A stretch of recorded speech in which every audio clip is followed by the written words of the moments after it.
नमस्कार, विशेष देख रहे हैं आप। आपके साथ मैं अनामिका अजय मिश्रा। जाट आंदोलन के दौरान हुए मुरथल मामले में सरकार के पास सीएफएसएल रिपोर्ट आ चुकी है, लेकिन यह रिपोर्ट कोर्ट में देने की बजाय सीधे जज के चैम्बर में सौंपने की मांग की गई। अब सवाल ये है कि आखिर ऐसा क्या है इस रिपोर्ट में जो सीधा जज के चैम्बर में सौंपने की मांग हो रही है।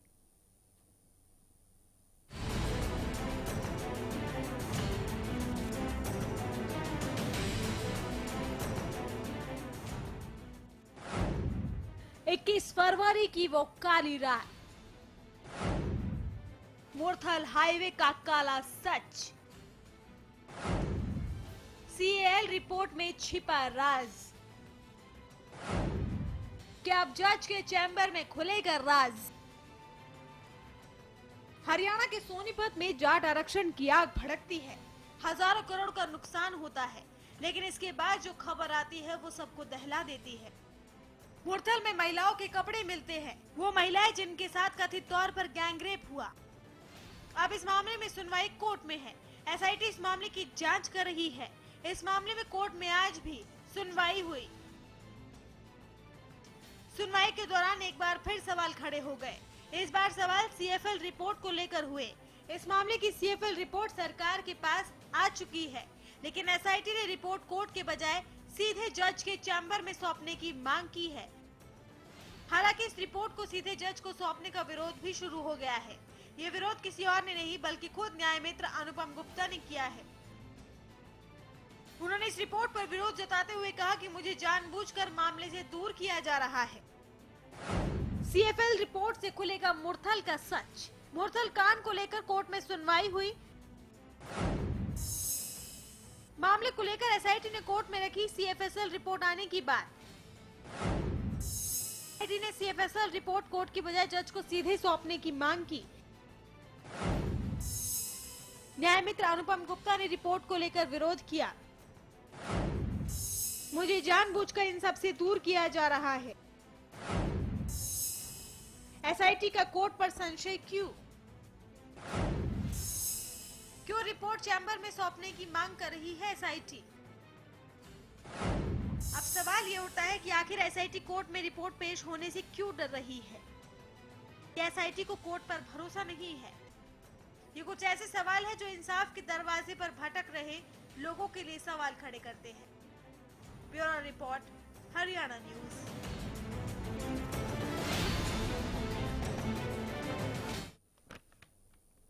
हमारे विशेष संवाददाता राकेश गुप्ता जुड़ गए हैं, जो रिपोर्ट अभी आप देख रहे थे इस पर ज्यादा जानकारी के साथ यूं कहे अपडेट है अभी उनके पास। राकेश, पूरी खबर पे आज क्या कुछ देखा आपने? देखिए अनामिका, जिस तरह से आप जानते हैं कि आज सुनवाई हुई है मुरथल मामले की और जाट आरक्षण आंदोलन के दौरान हिंसा की। मुरथल के मामले में आज सरकार की तरफ से पेश वकील तुषार मेहता ने कहा कि सीएफएल की रिपोर्ट आ गई है और इस जो ये कोर्ट जो है ओपन कोर्ट में वह रिपोर्ट नहीं दी जा सकती और ये रिपोर्ट जो है वे जज के चैम्बर में एसआईटी पेश करेगी, जिसका न्याय मित्र अनुपम गुप्ता ने विरोध किया। उन्होंने कहा कि उन्हें इस जानबूझकर इससे दूर रखा जा रहा है। उन्होंने यहाँ तक कहा कि उन्होंने जो भी इस केस को लेकर उनके पास सोर्सेज थे उन्होंने उजागर किए हैं और ओपन कोर्ट में उनका नाम लेकर जो है सारी जानकारियां दी हैं। ऐसा नहीं किया जाना चाहिए। हाँ। तो इस पर जो है सारे गतिरोध बना रहा और अब ये बात ये है कि एसआईटी ने समय मांगा है रिपोर्ट देने के लिए। जब अनुपम गुप्ता विरोध जता रहे थे तो इसकी बीच जो है सरकार की ओर से पेश वकील ने कहा कि ठीक है वे पेश करेंगे, लेकिन इसके लिए कुछ समय चाहिए। तो समय मिला है और इसके साथ साथ क्योंकि ये अब रिपोर्ट आ गई है। हाँ। तो अभी इस रिपोर्ट में क्या है, क्योंकि अभी बंद है ये रिपोर्ट और इसीलिए शायद मंशा ये रही हो कि कोर्ट में ओपन कोर्ट में ना दी जाए ताकि मीडिया में फिर बात आती है। और इसके साथ साथ जैसे जाट आरक्षण की बात आई है, जो हिंसा हुई है उस दौरान इलाका मजिस्ट्रेट्स को दोबारा अपनी रिपोर्ट 28 नवंबर तक कोर्ट ने सौंपने के लिए कहा है, क्योंकि इससे पहले जो मजिस्ट्रेट्स हैं उन्होंने कहा था कि जांच सही नहीं हो रही। तो आज सरकार की ओर से पेश वकील ने कहा कि रिपोर्ट सही है और कोर्ट चाहे तो दोबारा जो मांग सकता है रिपोर्ट जितने भी है इलाका मजिस्ट्रेट से। हाँ। जो जांच हो रही है वो सही हो रही है। तो अब 28 नवंबर को जो इलाका मजिस्ट्रेट को आदेश दिए गए हैं कि वे रिपोर्ट अपने कोर्ट में देंगे। कोर्ट में देंगे, यानी जज के चैम्बर में अब यह रिपोर्ट नहीं जारी? नहीं, देखिए सीएफएल के मामले में आज समय है, आगे क्या रुख एसआईटी लेती है, सरकार की ओर से पेश वकील क्या रुख लेते हैं, हाँ। ये बात है। लेकिन ये तय है कि जिस तरह से मांग आज की गई थी एसआईटी द्वारा सरकारी वकील के माध्यम से कि ये जो रिपोर्ट है जज के चैम्बर में इन कैमरा प्रोसीडिंग देंगे, उसको लेकर जो गतिरोध बना है और अगली पेशी पर अब देखना है कि रिपोर्ट जो है ओपन कोर्ट में दी जाती है, ये इस पर क्या रुख लिया जाता है कोर्ट। लेकिन इस रिपोर्ट को राकेश जज के चैम्बर में सौंपे जाने को जो बात शुरू हुई, हालांकि अनुपम गुप्ता ने इसका विरोध किया और उसके बाद अब वो कोर्ट में पेश करने के लिए तैयार है। जैसा कि आप बता रहे, थोड़ा समय मांगा है, 28 तारीख भी दे दी गई है रिपोर्ट सौंपे जाने के लिए।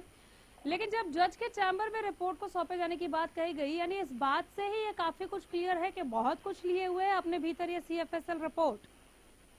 देखिए, क्योंकि अभी ये लिफाफा बंद रिपोर्ट है, जब तक सामने नहीं आती तब तक कुछ नहीं किया जा सकता। लेकिन हालात जो हैं शंकाएं तो पैदा कर ही रहे हैं। और इसके साथ साथ मैं थोड़ा और आपको पीछे ले जाता हूँ पिछली सुनवाई की तरफ। जब ये अनामिका बात हुई थी तो पिछली पेशी के दौरान सरकार की ओर से एक प्रस्ताव रखा गया था कि जब जाट आरक्षण के दौरान हिंसा हुई उन मामलों की सीबीआई जांच की मांग करते रहे हैं न्याय मित्र और कोर्ट में दलील भी देते रहे हैं। तब भी कहा गया था कि एक कमेटी जो है मुख्य सचिव की अध्यक्षता में बना देगी सरकार, और जो भी केसेस इस कमेटी को लगेगा वो सीबीआई को सौंपती रहेगी। तब भी न्याय मित्र ने काफी इस बात का विरोध किया था और कोर्ट ने भी विरोध किया था। कोर्ट की टिप्पणी भी यही थी कि क्या सरकार जो है इस फैसले से इस सारे मामले से कोर्ट को अलग करना चाहती है। और यहाँ तक कहा कि ये सरकार नहीं आई है कोर्ट में, ये सुमोटो लेकर जो है कोर्ट ने इस सारे मामले को जो है अपने सुमोटो लेते हुए इस सारे मामले को चलाया है। ऐसे में फिर तब भी सरकार की ओर से फिर पैर पीछे खींचा गया। आज भी एक ऐसी कवायद हुई कि न्याय मित्र, क्योंकि अनुपम गुप्ता इस सारे मामले को जो है मुरसल हो, भले वो आरक्षण के दौरान हिंसा की बात हो, कोर्ट की तरफ से उन्हें न्याय मित्र जो है अपॉइंट किया गया है और उन्हें अवॉइड करने के लिए उन्हें ऐसा लगा कि उन्हें अवॉइड किया जा रहा है जानबूझकर, ताकि वे उन्हें जानकारी ना मिले क्या तथ्य उस रिपोर्ट में है। जी, इसके साथ मैं ये भी जानना चाहूंगी, जो सबसे बड़ा सवाल कि लिफाफा तैयार हो चुका है, रिपोर्ट रेडी है सौंपे जाने को, जज के चैम्बर में दिए जाने की बात भी कही जा रही थी, लेकिन जब कोर्ट में पेशी की बात आई तो थोड़ा और समय मांग लिया गया। जब रिपोर्ट तैयार है तो और समय क्यों? देखिए, क्यों की बात तो हम अनामिका, क्योंकि अब सब जुडिस मैटर है, जितना कोर्ट में बात हुई वो हम उसी के पहलू हैं। क्योंकि जब आउट ऑफ द कोर्ट बात करते हैं पुलिस अधिकारियों से तो वो कुछ भी बात करने से इनकार करते हैं सारे मामले पर। प्रोसीडिंग के दौरान जब कोर्ट भी कहीं, जैसे ही आज समय मांगा गया तो अदालत ने तुरंत समय दिया है। जी, इसके साथ ही मैं राकेश ये भी जानना चाहूंगी आपसे कि क्या आज जो कुछ भी रहा कोर्ट में, कोर्ट की कार्रवाई के दौरान किसी तरह की कोई पॉलिटिकल प्रतिक्रिया देखी क्या आपने? नहीं, इस मामले पे आप ये नोट करें कि शुरू से ही जो सारा मामला सामने आता है पॉलिटिकल प्रतिक्रिया, क्योंकि सब जुडिस मैटर के चलते कम ही रहती है। हाँ जी, बिल्कुल बिल्कुल ठीक। नजर बनाए रखिए, अपडेट्स के लिए लॉन्च कराते रहेंगे, दूसरी सुर्खियां भी जानेंगे। फिलहाल बहुत शुक्रिया राकेश आपका इस तमाम और विस्तृत जानकारी के लिए। हमारे साथ एक वकील साहिबा भी हैं, रेनू हमारे साथ फोन लाइन पर है। नमस्कार रेनू जी। नमिका जी। रेनू जी, सीएफएसएल रिपोर्ट को लेकर आप सुबह से खबरें देख रही होंगी कि आज किस तरह से क्या कुछ रहा, क्या सरगर्मियां रही, इस तरह से जज के चैम्बर में सौंपे जाने की मांग को लेकर, और उसके बाद जब रिपोर्ट तैयार है उसके बाद भी उसकी पेशी के लिए समय की मांग को लेकर क्या कहेंगी, क्या विचार है आपके? देखिए, मुझे ऐसा लगता है नमिका जी, ये कदम बिल्कुल सही है, क्योंकि जज साहब के सामने एसआईटी की रिपोर्ट खोली जाए, कई लिहाज से अच्छी होती है। आप तो अच्छी तरह से जानती हैं कि आजकल मैनिपुलेशंस बहुत ज्यादा आसानी से कर लिए जाते हैं भ्रष्टाचार के चलते, और जिसके चलते पीड़ितों को न्याय नहीं मिलता। केस क्योंकि सब जुडाइस है, साथ ही साथ ये केस आप कोई ऐसा मामूली केस नहीं रह गया, बल्कि मीडिया की कवरेज के कारण एक तरीके से देखें तो आप हाई प्रोफाइल बन गया। और इसको पॉलिटिकली भी इस केस को उछाला भी गया, बहुत चीजें हुई इसमें। तो मुझे तो ऐसा लगता है कि ये जो फैसला कदम है जहाँ पे कि एसआईटी अपनी रिपोर्ट जज के सामने सीधे पेश करेगा, हाँ। ये मुझे लगता है सही लेकिन है। अब कोर्ट में ही पेश करना होगा, क्योंकि न्याय मित्र अनुपम गुप्ता ने जब ये कह दिया कि जब मैंने सारे साक्ष्य सामने रखे हैं बाकायदा नाम लेके, तो फिर इसे पर्दे के पीछे क्यों रखा जाएगा, मुझे दूर रखने की कोशिश की गई। अनुपम गुप्ता भी गलत नहीं थे।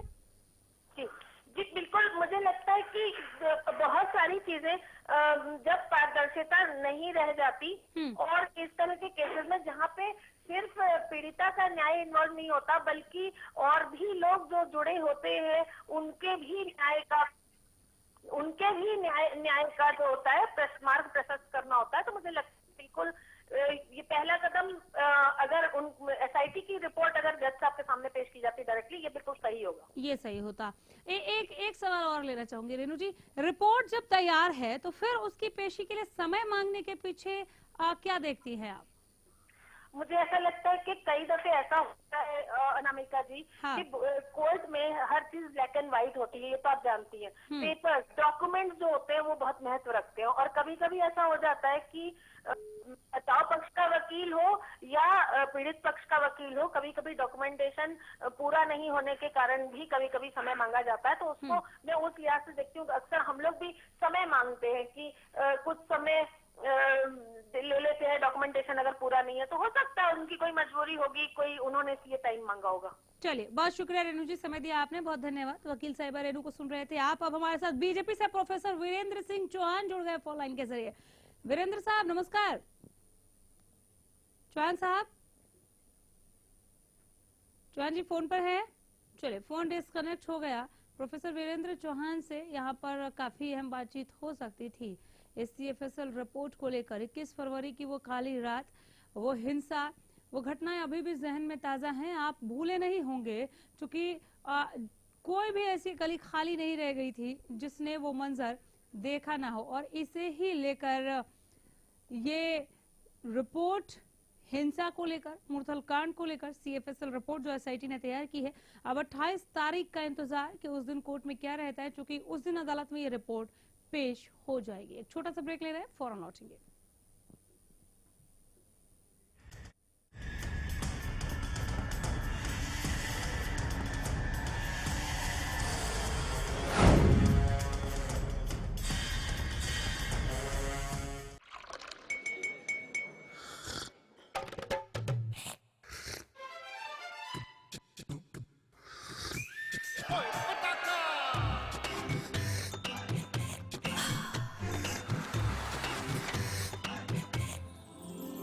उर्मिला, हेलो हेलो जी।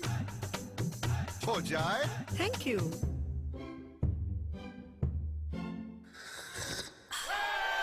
पताका चाय। पताका चाय, गजब का स्वाद। दादा दादी का लक्ष्य हेल्दी लाइफ, मम्मी डैडी का लक्ष्य हैप्पी लाइफ, तन्नू मन्नू का लक्ष्य जीनियस लाइफ। लक्ष्य दे brain and body fit to fight. Lakshya pure ghee for whole life. Lakshya Lakshya लक्ष्य प्योर घी। श्रेष्ठता और शुद्धता आपका हक, हमारा लक्ष्य, लक्ष्य प्योर घी। अब आपके शहर बहादुरगढ़ में JD celebration banquet with lawn. यहाँ आप कर सकते हैं कॉर्पोरेट फंक्शन से लेकर किटी पार्टी और शादी ब्याह तक। सभी तरह के प्रोग्राम्स के लिए बेहतरीन लॉन और हॉल, साथ ही रूम फैसिलिटीज भी अवेलेबल हैं। एकदम शुद्ध वातावरण के साथ फुल एसी और सभी के लिए पार्किंग लॉट, और वो भी बिल्कुल अफोर्डेबल प्राइस में। हमारा पता है दिल्ली रोहतक बाईपास के नजदीक, Jhajjar road, Bahadurgarh. ICS coaching centre. बेरोजगारी से डरते क्यों हो? मैं हूँ ना। आईसीएस कोचिंग सेंटर पिछले 8 सालों से सरकारी नौकरी पाने में एक भरोसेमंद नाम। अगर आप सरकारी नौकरी चाहते हैं तो आप 2 दिन की ट्रायल क्लास ले लीजिए, आपको बेरोजगारी से मुक्ति का रास्ता मिल जाएगा। कैसे पाएं सरकारी नौकरी? हर रोज दोपहर 2:30 बजे।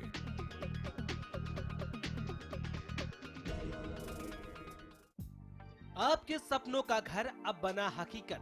रेवाड़ी की सबसे सुंदर टाउनशिप गुरुटेक सिटी रेवाड़ी NH8 से 2 किलोमीटर से भी कम की दूरी पर। यहाँ है फ्री होल्ड प्लॉट्स और फ्लैट्स के इंडिपेंडेंट फ्लोर्स। आपके बच्चों के लिए sports complex, lush green park के साथ साथ आपकी फैमिली के लिए 24/7 सिक्योरिटी। हमारा पता है गुरुटेक सिटी, सेक्टर 25-26 गरही बोलनी रोड, रेवाड़ी। स्मूथ ड्राइविंग के लिए पेश है एडवांस तकनीक से निर्मित एरोबॉल लुब्रिकेंट्स। इंजन में ताकत लाए, माइलेज बढ़ाए। एरोबॉल लुब्रिकेंट्स, इंजन में भर दे दम। यदि आप अपने शहर में लालवट संस्थान से जुड़ना चाहते हैं, तो अब लालवट संस्थान द्वारा तैयार किया गया लालवट तेल के लिए हर शहर में अपने डीलर बना रहा है, ताकि गुरुजी द्वारा बताए गए असली लालवट तेल बाजार में मिल सके। अभी लालवट संस्थान में बहुत से ऐसी शिकायतें मिल रही हैं कि बाजार में लालवट तेल नकली बिक रहा है। इसीलिए इसे रोकने के लिए लालवट संस्थान अपने हर शहर में डीलर बना रहा है। यदि आप लालवट संस्थान की डीलरशिप लेना चाहते हैं, तो आप अपने शहर में लालवट संस्थान की डीलरशिप के लिए बात कर सकते हैं। ये कदम लालवट संस्थान द्वारा इसलिए उठाया गया है ताकि शहर में नकली लालवट तेल को बिकने से रोका जा सके। आप असली लालवट तेल खरीदते समय देख लें कि डब्बे पर और बोतल पर लालवट संस्थान आयुर्वेदा प्राइवेट INT लिखा हो। डीलरशिप के लिए संपर्क करें। आपके बीच आ रहा है हरियाणा न्यूज। सरकार के 2 साल पर सबसे बड़ा सर्वे। सरकार के कामकाज पर खुलकर दीजिए राय। शिक्षा, स्वास्थ्य, कानून व्यवस्था, महिला सुरक्षा, कृषि, युवाओं के मुद्दे, परिवहन। 2 साल कितने कमाल, कितनी बदली प्रदेश की सूरत हाल। हमारी टीम पहुंचेगी हरियाणा के हर जिले, शहर, कस्बे और गांव-गांव तक। कैसा रहा सरकार का कामकाज? हमारे सवालों पर लगाएं टिक और अपनी राय डालें बैलेट बॉक्स में। अपनी राय फोन कॉल के जरिए भी दे सकते हैं। कॉल करें 8585926165। आप अपनी राय व्हाट्सएप भी कर सकते हैं। आप अपनी राय 25 अक्टूबर शाम 5 बजे तक रख सकते हैं। छोटा कोई काम नहीं जो लगन से करे वो पूरा। बड़े बड़े सपने हो पूरे, कोई न रहे अधूरा। खुद को कम ना समझना यारों, कम नहीं तेरी कोशिश। जो भी कर जी जान से कर, खुशियां भी होगी बारिश। जीवन के सफर में जी जान लगा देने वालों का फोन जीवी। अगर आप हैं लजीज खाने के शौकीन, तो welcome to Arjun sweets, snacks and bakery. यहाँ है चाइनीज, स्ट्रीट फूड से लेकर साउथ इंडियन तक, पिज्जा, फास्ट फूड से लेकर मेन कोर्स तक। फ्री होम डिलीवरी के लिए कॉल करें 9990566111 या फिर 9990167111। हमारा पता है 17 Lakshmi garden, opposite Pataudi road, police चौकी, गुड़गांव। सिरसा में अब खत्म हुआ अंतर्राष्ट्रीय स्तर की शिक्षा का इंतजार। MDLR ग्रुप लेकर आए हैं MDK इंटरनेशनल स्कूल। हरियाणा के हरित क्षेत्र सिरसा में विश्व स्तरीय शिक्षा की खास पहचान। MDK international school Cambridge university London से जुड़े सिरसा के इस पहले रेसिडेंशियल कम डे बोर्डिंग स्कूल के डायरेक्टर हैं कैम्ब्रिज एग्जाम्स के आकलनकर्ता मिस्टर लॉरेंस फ्रे। विश्व स्तरीय शिक्षा के साथ MDK स्कूल में है एयर कंडीशन कैंपस और दूसरी आधुनिक जरूरी सुविधाएं, पुस्तकों से परिपूर्ण लाइब्रेरी और एक स्पेशियस कैफेटेरिया, जिसमें बच्चों के लिए मिलेगा हेल्दी खाना। MDK इंटरनेशनल स्कूल की विश्व स्तरीय खेल एवं अन्य सुविधाएं आपके बच्चों का स्वास्थ्य एवं चहुमुखी विकास सुनिश्चित करती हैं। तारकेश्वरम धाम के नजदीक रानिया रोड, सिरसा में। अधिक जानकारी के लिए संपर्क करें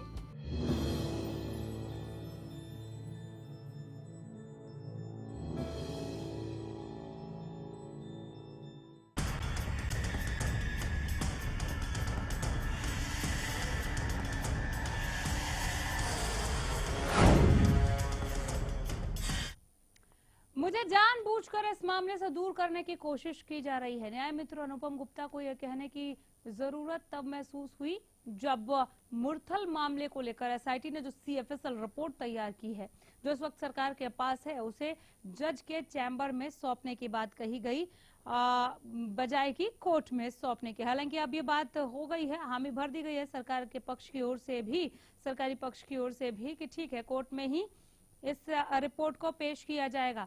लेकिन इस मांग से ये साफ जाहिर है कि बहुत कुछ लिए हुए है ये रिपोर्ट अपने आप में। मुरथल की तस्वीरें हम तब की दिखा रहे हैं। आप 21 तारीख को याद कीजिए, 21 फरवरी को जब ये तस्वीरें आपके सामने थी और रोंगटे खड़े हो गए थे कि यहाँ पर किस तरह का तांडव देखने को मिला होगा उस काली रात को 21 फरवरी के दिन। हालांकि अब सीएफएसएल रिपोर्ट एसआईटी ने तैयार कर लिया है और कोर्ट की काफी फटकार इससे पहले सरकारी पक्ष और प्रशासनिक अधिकारी भी झेल चुके हैं कि आप लोगों के बस की बात नहीं है तो आप कह दीजिए, हम अपने तरीके से पता लगा लेंगे।